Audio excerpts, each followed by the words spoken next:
سلام به شما پدر مادرای عزیزی که الان در حال تماشای این ویدیو هستین. خیلی خوش اومدین.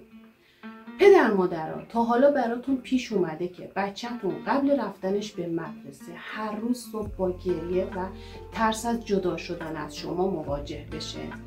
و یا اینکه گاهن بعضی از بچه‌ها هم هستن که قبل رفتنشون به مدرسه دچار یه دلدرد و نگرانی خیلی شدیدی میشن. ما دقیقاً تو اون لحظه نمیدونیم که باید چیکار بکنیم و چطور بچه‌مون رو آرومش کنیم. تا حالا دقت کردیم که چرا به چه دلیلی همچین واکنش‌هایی رو نشون میده؟ و یا اینکه شما تو اون لحظه چطور با اون احساسش برخورد کردید؟ اضطراب در بچه‌ها یه موضوع کاملا جدیه که اگر بهش توجه نشه میتونه روی یادگیری، روی روابط اجتماعی و حتی روی سلامت جسمی بچه‌هامون تاثیر خیلی شدیدی بذاره. پس من تو این ویدیو امروز میخوام در مورد راهکارها، دلایل و درمان اضطراب در بچه‌ها اشاره کنم.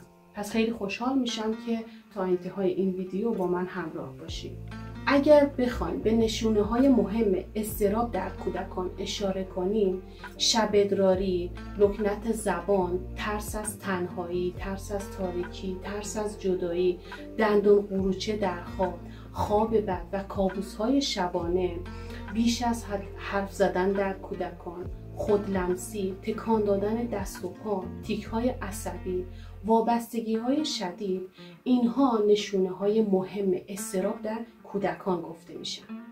دلایل مهم اضطراب در کودکان: تنبیه‌های شدیدی که توسط والدین صورت میگیره، جر و بحث و دعواهای والدین با هم مقابل چشم کودک، ناآرامی محیط خونه، پرخاشگری و عصبانیت پدر و مادر با کودک، ترس کودک از والدین و ترساندن کودک از هر چیز دیگه‌ای، اینها دلایل مهمیه که اضطراب رو در کودکان ما به وجود میاره.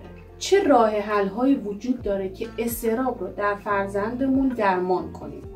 با در آغوش گرفتن فرزندمون، با در آغوش گرفتنشون ما میتونیم امنیت روانی شدیدی رو به بچه‌مون منتقل کنیم. و در ادامه کم کردن تنش‌های خونه است، امن کردن اتاق خواب کودک، مثلا استفاده از چراغ خواب‌هایی که برای اتاق کودکمون مناسبه، دعوا نکردن و جر و بحث جلوی کودک، گیر ندادن به او، دستوری صحبت نکردن، فریاد نزدن، تهدید نکردن به تنبیه و دعوا، تمسخر و تحقیر نکردن. با رعایت تک تک این نکات ما میتونیم اضطراب رو در بچه هامون درمان کنیم. اگر اضطراب درمان نشه چی میشه؟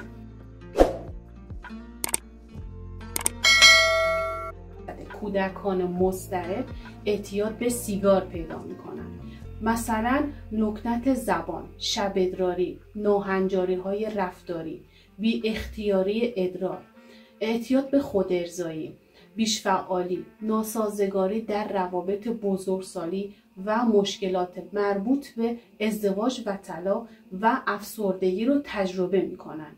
فرایند پیشرونده داره. اگر اضطراب‌های بچه‌هامون رو از همین کودکی درمان نکنیم، با بزرگ و بزرگتر شدن بچه‌هامون اضطراب خودش رو در جای جای زندگی بچه‌هامون نشون میده. پس یادمون نره اگر من پدر یا مادر متوجه این نشونه‌های اضطراب در فرزندم شدم، از همین الان برای درمانش اقدام کنم تا بتونم در آینده یه فرزندی با روان سالم داشته باشم.